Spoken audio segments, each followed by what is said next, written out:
Fucking yoink to you. And we're doing it again. Yep, we're back in the fucking building. How you feel? I feel pretty fucking good. All right.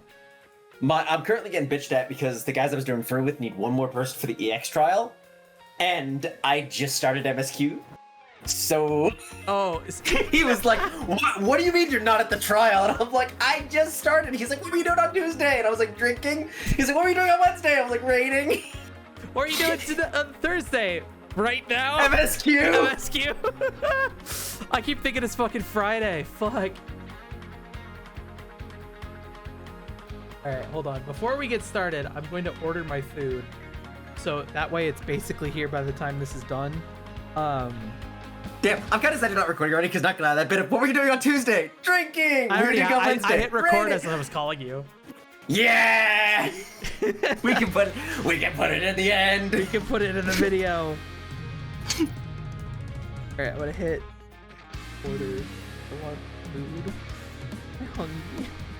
Okay. Yeah, Bob? Yeah? Yeah, I'm hungry. No, Gabby needs some food. Shut the fuck up. Piece of shit. I can't have any nice things around you. Dog, I spent the entire day bullying RJ. You hopped in next, you're next on my fucking target list. Oh, fuck. Oh, fuck. Oh, dude, okay, hold on. No, I need to tell you that after you finish the recording. There's a funny I gotta tell you about. Oh, Christ. Okay, alright. Well, it's just, I don't want to openly make fun of someone. And have it be, like, recorded forever on my hard drive? That's fair. Yeah, I'm respectful in that sense. Then we'll get this motherfucker started, then, if you're ready. Yeah, sure. Give me 1 sec. I do have 14 open. Let me mute the fucking OST. There we go. Now I can think clearly. Alright.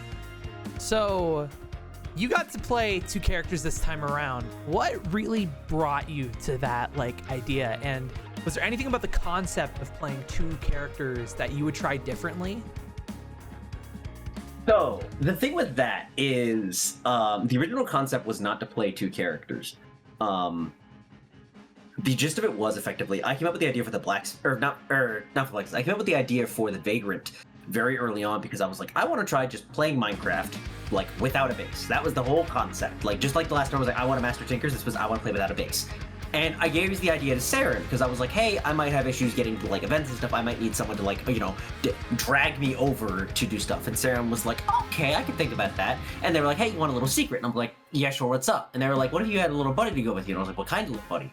And they're like, what if you had Frog? And I was like, And I was like, our Frog from, like, SP1? And they were like, I don't know, maybe. And I was like, I see, okay. And then I was like, wait a fucking second here. So they're talking about Frog, and I'm like, well, the Blacksmith died. And Frog also died. What if they came back? And Saren was like, I like this.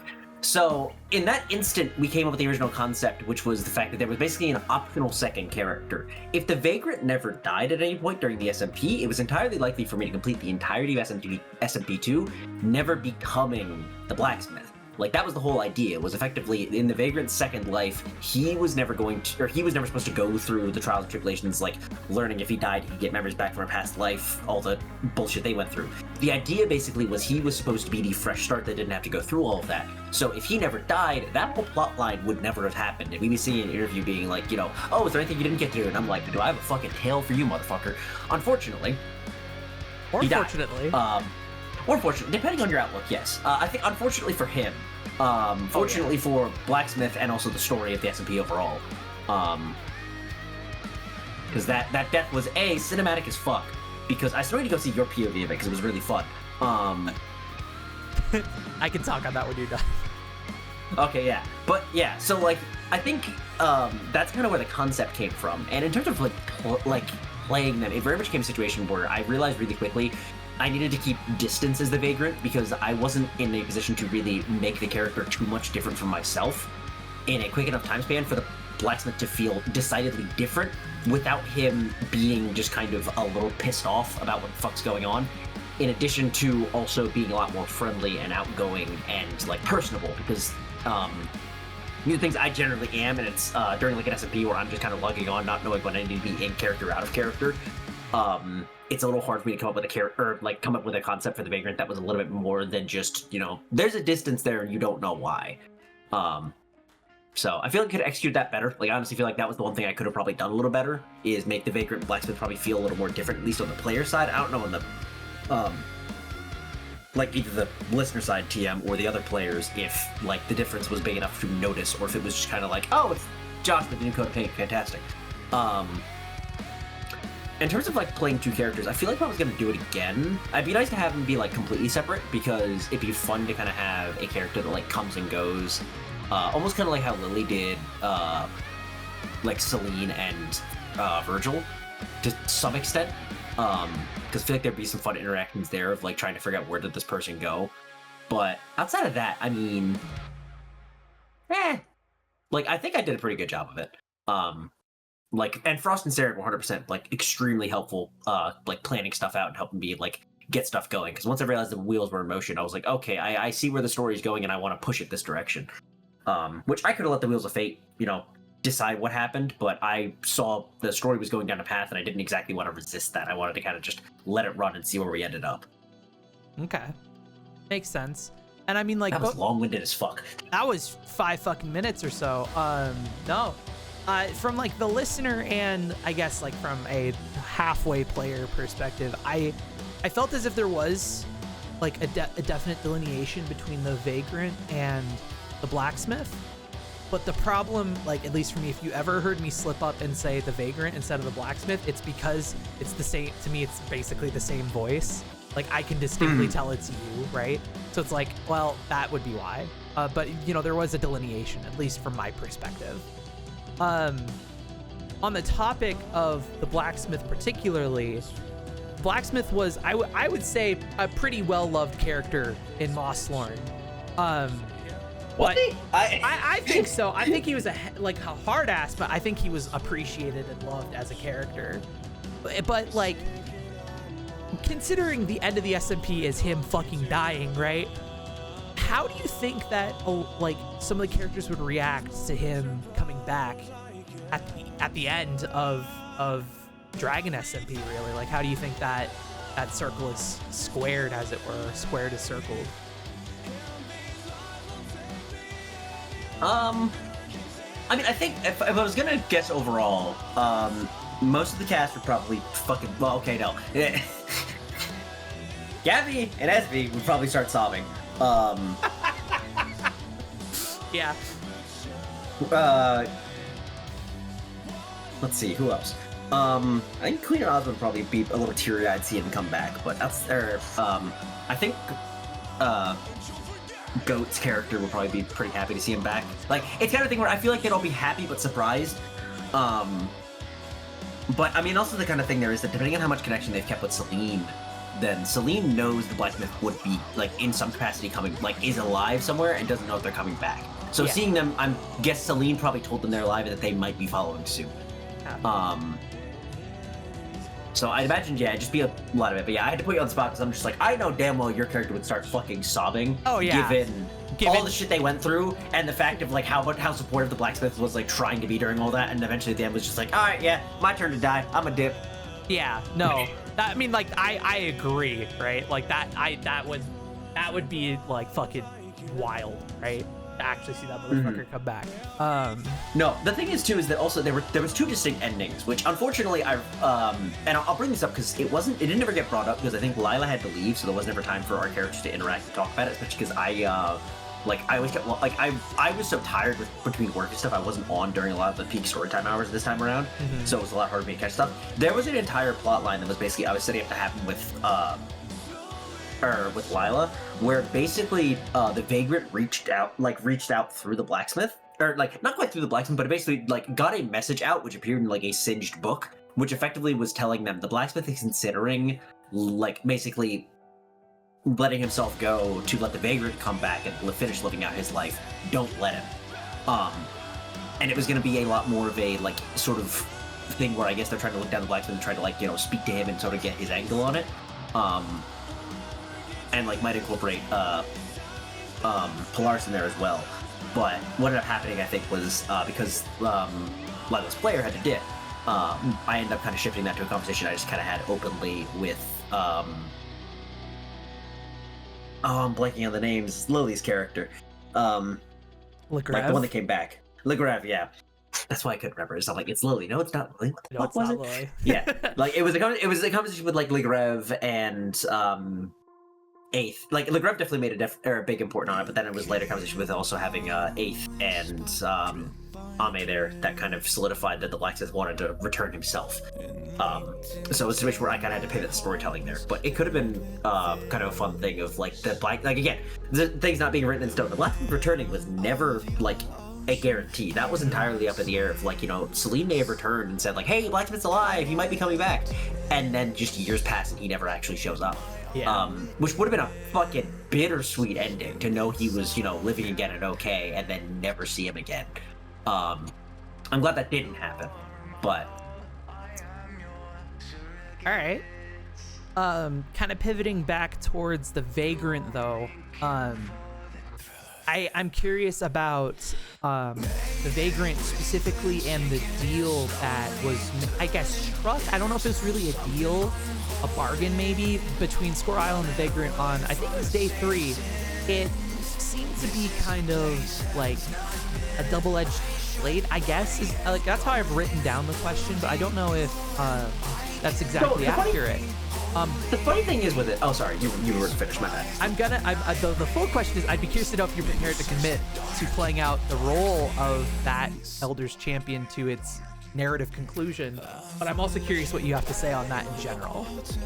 So the thing is, and this is kind of building into like the lore bits of it. I was in a lot of like deep conversation with Frost about all that because between Frost and Sarah, we were discussing the character. And the thing about the Vagrant's kind of situation is that there's kind of 2 powers at play already with him. Effectively, you have the Phoenix, which is brought in by the Blacksmith. But the other thing is, which you guys had a very limited experience with, because I only wanted to bring into mention of the character for a little while, which is the Anchor. I don't know if you recall from the conversation you had with the Vagrant / Blacksmith when they were dead. If you remember when the Blacksmith came back, he said you weren't talking to him. And I wanted that hint in there as a thing. If there's a lot more... Yeah, or sorry, go ahead. I do remember that. Yeah, so there's a lot more going on with the Blacksmith, or with like the Blacksmith and Vagrant soul than on the surface. I'm not saying it because I don't know what I'm doing with the character. Like, I could bring him back for SMP3. I'm probably not, but I don't want to. I want all my fucking writing windows open, so I ain't saying shit on that. But the idea there effectively is that I knew there was a lot of stuff going on, so Scorh Eil reaching out, I immediately was just like, oh, fuck yeah, I want to see where this goes, because I was in a spot where I'm like, I don't really know what I'm doing with this character. Here's an opportunity to go do some fun stuff. This would be interesting. I think what would have happened was it would have been a fun tug of war between what Scorh Eil wanted and then what the Phoenix was also, or what the Phoenix and whatever the Anchor, being this nebulous figure in the background, also would have wanted. Because at the end of the day, the soul is old and like it's an old soul. There's stuff there going on in the background, so it's not quite the same thing as striking a bargain with some of the other players, because there's more to it that the Vagrant didn't know about, that Scorh Eil even didn't know about until later on. Because when I struck the deal, and like again, the deal, I say the deal, it basically was just an agreement of like, hey, you're just kind of exploring around and getting stronger. I support strength. We should work together. The Vagrant was like, cool, sounds good. And initially, nothing really came of that. What happened was, when we were on our way to go visit, we were on our way to go visit, oh my god, I'm blanking out fucking, I'm dreadful with names. Is it one of the elders? Yeah, it's the big Zephyrus? Yeah, we were on our way to go visit Zephyrus, and we got ambushed by the sea serpents, and the Vagrant went down because I hit a fucking whale. I'm still pissed about that, notably. I was winning the 1v2 with the fucking serpents till I accidentally smacked a whale, and all of a sudden I was losing like 5 hearts a hit. This fucker's hurt. Like, yeah, I was mildly miffed about that being the reason I went down, but it made the story even better. So, yeah, it was like but at that point it was like, okay, well, he got revived, and that set off all the chain of events there. So, like, that was sort of the thing where, like, in that moment, immediately you have a debt now to Scorh Eil, but also you've set in motion the bits where he's died now. The memories he got revived, granted, so he wasn't, like, out for too long, but the memories are going to start leaking in, and that's kind of where we started the plot chain of, like, okay, he's died. We're going to start getting the little, like, bits of the plot chain with the Blacksmith going here.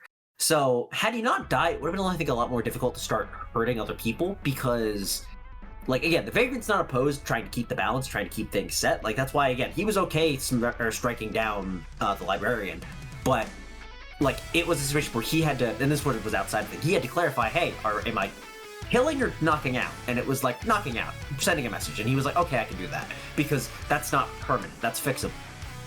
Like, he was even said if it had to be a killing, he'd kill him and then just immediately go revive him, like waste the few totems he had, because it was a thing. It was a situation where for him, he didn't want any negative effects on anyone else, and he was okay working with it. So I think that would eventually become a contention point between Scorh Eil and the Vagrant, between the fact that, you know, the Vagrant didn't want to hurt anyone else, but wasn't exactly opposed to working with the Elder, and seeing how that kind of worked out. And then that was and of course any death involved in there would have immediately complicated matters with, you know, the Phoenix and also the Blacksmith's soul starting to leak through, and then Frog wanting to see if the Blacksmith's soul starts leaking through, because that was the other driving factor of it. Was the Frog was basically trying to seed information to the Vagrant to get them to think back about their previous life, because by that point they wanted to bring Ame back and knew that they needed the Blacksmith's help for that to some extent.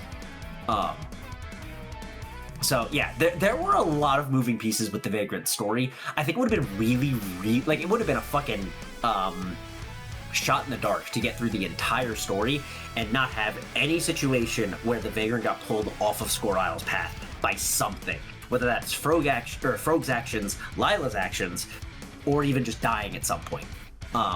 Like, all of those were moments to pull him off of the course. So I think it would have been really hard to play it fully to completion. It could have happened, and I think it would have been really fun too, because, like, I don't know how much I would have enjoyed it as a player, because, I fucking despise, like, I despise being an asshole when it's not, like, I'm thinking of it to be funny. So if I'm just, like, it's like, oh, I have to go kill players now, I'm just like, oh, god damn it. Okay. Because I don't want to, but I will. It's just that I don't find enjoyment out of it. So it was one of the situations where I was like, I'd have to see where that played out. Okay. Because also, the Vagrant's a little bit of an idiot. He's not against trying to game an Elder and fucking up in that respect as well, so... Yeah. Okay, that makes sense. Once again, another long-winded response. You're welcome. That's fine. I feel like the last two are gonna be a little bit easier, I hope. Oh god, what the fuck my mouse is tweaking. So I know the Vagrant's whole thing was not to have, like, a particular place to live or settle down, but were there any builds that you thought of that you wanted to execute? I would say aside from the Forge, really, because that seems like an emergent storytelling thing rather than like a, like, oh, you wanted to specifically do this from the get-go. But also in a similar vein, were there any narrative beats that you didn't get to play out?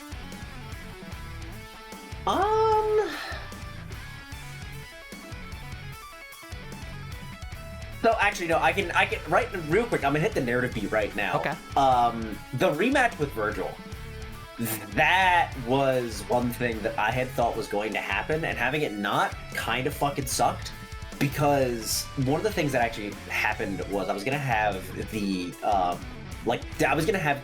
the sort of like thing that you guys were talking to as you were getting revived, actually go and directly speak to Virgil and tell him he's fucked up. Because whereas the Vagrant's inexperienced with combat, not as strong, the Blacksmith is, again, someone who was literally trained through multiple lives to be a, like, fighter. So it's a situation of, like, oh, you've, by killing them, made an even worse threat that's kind of pissed off. So not getting to, like, conclude that kind of sucked. Like, again, I'm not against it, because Krokgar's explanation as to why he didn't want to send why he didn't want to bring the Blacksmith was entirely fucking valid. And quite frankly, I did a lot of fighting last SMP. I don't need to see it. Like, it wasn't a situation where I'm like, oh, I need to see a fight through. It's like, no, I don't need this. So, like, in terms of emergent storytelling, it was a fantastic bit with Krokgar's character that I really appreciated. It's one of those notes that I'm like, I would have liked to have played that out. It would have been nice, but I didn't. So, not the end of the world.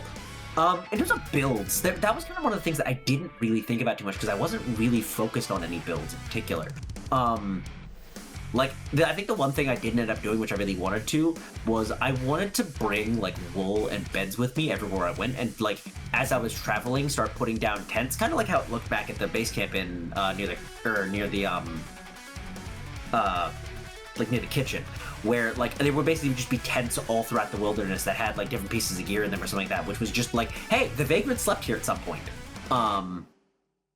And like that would have been really cool. But the problem with that was I was doing that with the intention of playing a lot more than I did. Like I think I had that thought with my mind of like, oh, I'm playing this SMP like I did the last time, where I could play basically whenever I want. Which, having a job now, that's not what I could do.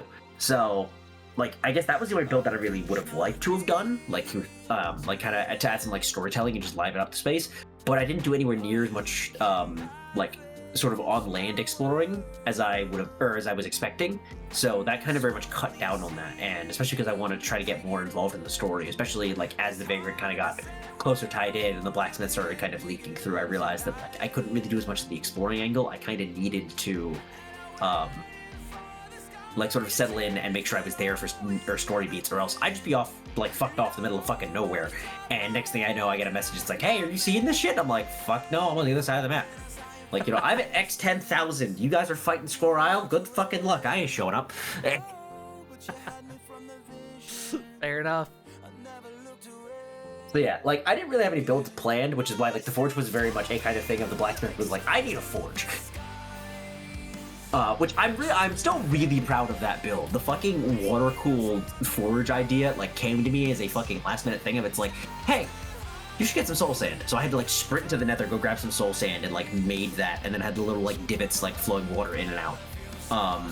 Like that all came up to me like last minute, and I was like, oh, this is gonna look so sick.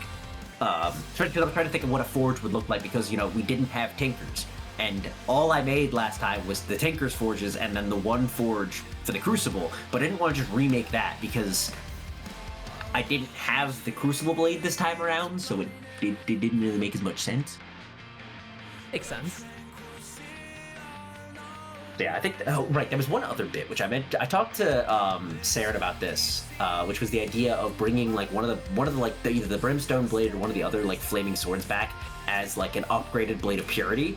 Like an idea that essentially the blade followed the blacksmith to this new world, which caused the interesting interaction where I thought that's what they were doing with the sword in the slab that was named by Scorh Eil. But that was Frost's idea. We hadn't talked with Frost about it yet when I was talking to Saren about it, so I misunderstood the assignment. We were like, we're just gonna bury that. And then it never ended up coming up again, which ended up working out in its favor because I got a really fun thing with making the weapon that inevitably became the blacksmith's, which was like having the materials for Dragon Steel, leaving it behind for the blacksmith, and then eventually forging that into a blade, which eventually got named the Guiding Light, which was the idea of basically like sort of relating it to Polaris being the one who made it, and the idea of the North Star being the like that sort of guides travelers. So like it kind of worked out in that, like, you know, again, the blacksmith made his own weapon as opposed to, you know, finding one again, because I feel like that fits a little better looking back. So Okay, it makes sense.